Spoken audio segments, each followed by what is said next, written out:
নমস্কার, কেমন আছেন সবাই? সুপ্রিয়ার ঘরকন্যা একটা ভিডিওতে সবাইকে স্বাগত। রাগ হয় না কেউ, প্রত্যেক দিন আমি এই টগর ফুল গাছটা দেখাই। আজকে মানে কি বলবো, এত সুন্দর লাগতেছিল। এটুকু একটু গাছে বলেন, এত ফুল ধরছে। আমি নিজে এত খুশি, আপনাদের ওই জন্য একটু দেখাইতেছি। আর এরপরে হচ্ছে দেখতেছি গাছে কী কী সবজি আছে, কী কী উঠানো যায়। আর এই সবজিগুলো যখন দেখতেছিলাম তখন আমি খুবই সালমা আপুকে মিস করতেছিলাম, যে আপুর বাগান একটু পুঁই শাক হয়েছে। আপু কি খুশি। আপু তুমি যদি পারো চইলা আসো কুমিল্লা, মোটামুটি যে সবজি আছে তোমার ছোট পরিবার হয়ে যাবে। যদি সম্ভব হয়তো আমি না পাঠাইয়া দিতাম তোমার জন্য। এই তো আমার বাগানে এইখানে একটা ফুল ফুটছে, এই একাই 100। আর এখন এই মাটির আলু শাকগুলো তুইলা খাওয়ার মতো সময় হয়ে গেছে, একদিন তুলব।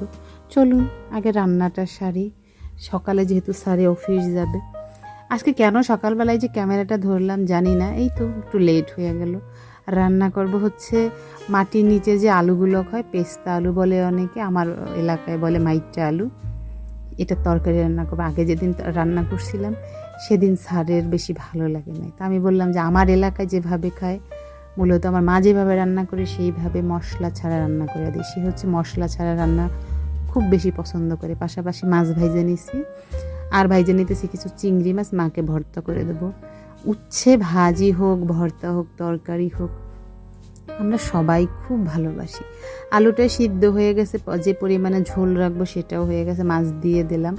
আমি কিন্তু কোনো মশলা দিই নেই, জিরে, তেজপাতা, শুকনো মরিচ দিয়ে ফোড়ন দিছি, আলুতে হলুদ আর লবণ দিয়ে একটু ভেজে নিছি ভালো করে, কাঁচামরিচ দিয়া ব্যাস। কাঁচামরিচটা আর কি বেটে দিছি, ডাইরা চাইরা ঝোলে মানে নামানোর আগে একটুখানি জিরা আর ধনিয়া ভাইজে দিছি। একেবারে সহজভাবে রান্না। আমি আজকে ভেঙেও দিইনি, একটু আস্তে গোটা গোটা থাকলে ভালো লাগে। কালকে রাত্রে কিছু ছোলা ভিজাই দিয়েছিলাম, স্যারে বলতেছিল যে একটু ছোলা করবা, তার জন্য সকালে একটু ছোলাটা হালকা মশলা দিয়ে একটু লেড়ে চেড়ে নিতেছি। উনি খুব পছন্দ করে যেহেতু, তার পাশাপাশি একটু রুটি ভেজে নিতেছি, সে খেয়ে নেবে। তার পছন্দের রুটি হয়, পাতলা পাতলা রুটি, ফুলকো ফুলকো, সে এটা খুব বেশি পছন্দ করে। আর আমি আর মা দেখা যাক কী খায় সময় হইলে। মর্নিং, কি খবর সবার? সকালে তো একেবারে ব্যস্তময় সকাল আমার কাটলো। এখন বেজে গেছে প্রায় 9টা। এইমাত্র আমি বের হইলাম সব কিছু কইরা, সকালের সব কাজ শেষ কইরা। আর বের হইয়াই দেখি কি এত ফুল ফুটছে, পুত্তলিকা। সব ফুল তো মা উঠাইয়া ঠাকুর পূজা দেওয়া শুরু করছে, শুধুমাত্র এই পুত্তলিকা তুলে না, দেখাই আপনাদের কি সুন্দর লাগতেছে। ফুল গাছগুলো কানছিলাম বাড়ি থেকে, আমার কাকির লাগানো। এত ফুলগুলোকে আমি যখন দেখি আমার মনে হয় আমার কাকি হাসতেছে। হলুদ ফুলগুলো যে কি সুন্দর লাগতেছে।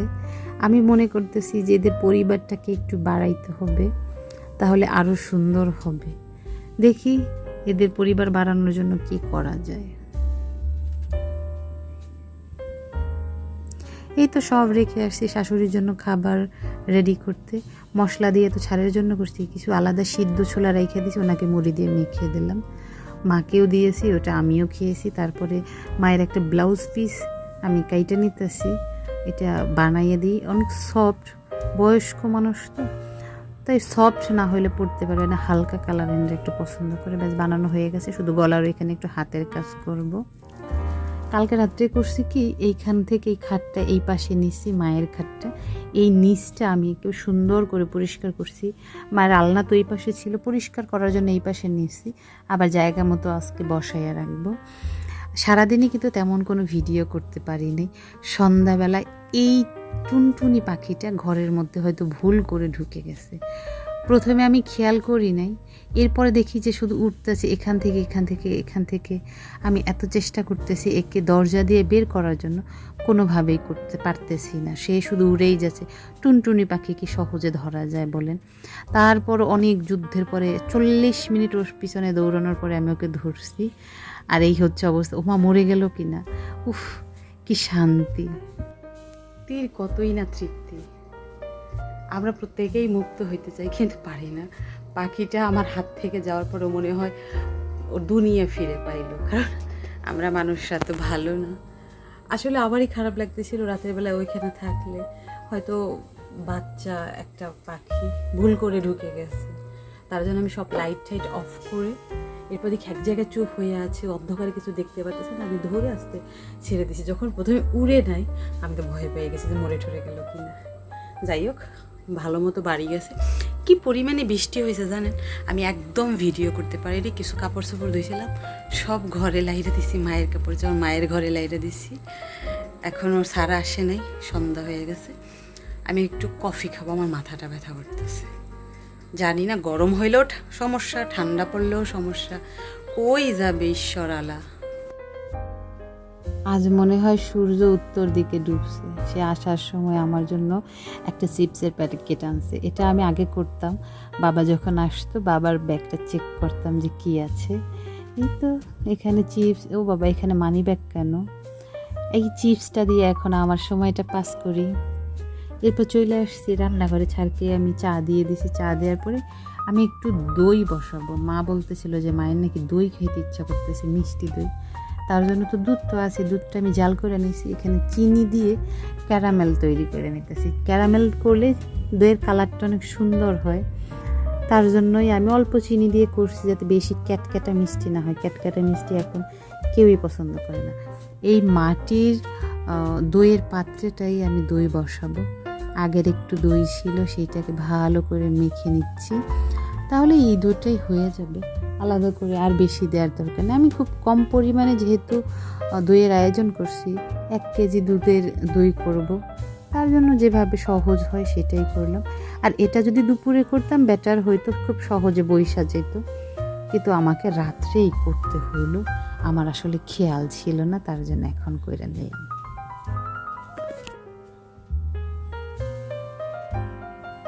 দইটা তো বসাই আসছি। এরপরে হচ্ছে এই কাপড়গুলোকে একটু কেটে নিই, অনেক দিন যাবত আছে। এই যে না কাটলে আর বানানো হয় না, এই উল্টো পাল্টা কাজ করলে সমস্যাই হয়ে থাকে। তো কেটে নেই, কাটলে পারা হয়ে যাবে এক সময় বানানো। এই একটা মিক্সির কাপড়, এখন এটা দিয়ে মিক্সি বানাবো না জামা বানাবো সেটা ভাবতেছি। কালারটা এত ভালো লাগতেছে, এটা আমি বাড়ি থেকে নিয়ে আসছিলাম। বাড়িতে একজন গেস্ট আসছে, এখন বাজে 8:30। সে গেস্ট আবার স্পেশাল, সে হচ্ছে একেবারে মগ ভরে চা খায়, তার জন্য 1 মগ চা করছি। সে আবার চা খায়।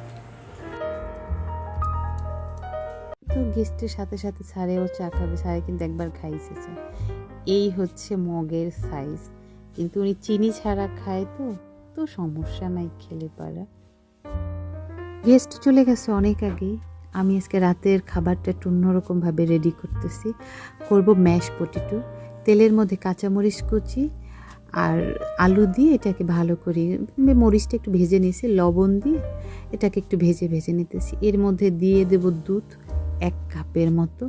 দুধ দিলে এটার ফ্লেভারটা একেবারে আলাদা হয়, আলু ভর্তার মতোই, কিন্তু এটার সিস্টেমটা আলাদা, এটা ফ্লেভারটা আলাদা।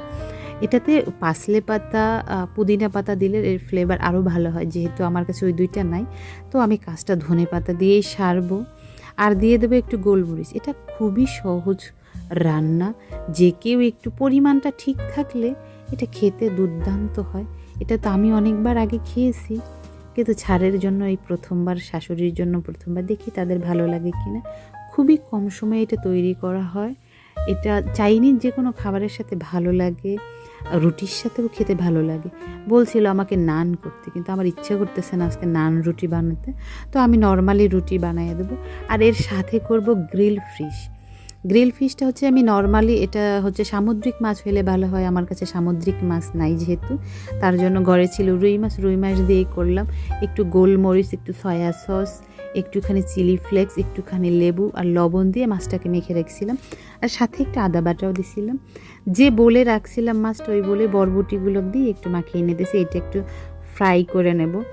এটা হচ্ছে ওভেনে কুক করলে সব থেকে বেটার হয়, কিন্তু আমার তো ওভেন নেই, তার জন্য আমি ফ্রাই প্যানে আস্তে আস্তে স্লো কুক করতেছি অনেকক্ষণ যাবত, তাহলে ভিতরটাও ভালো করে সিদ্ধ হবে।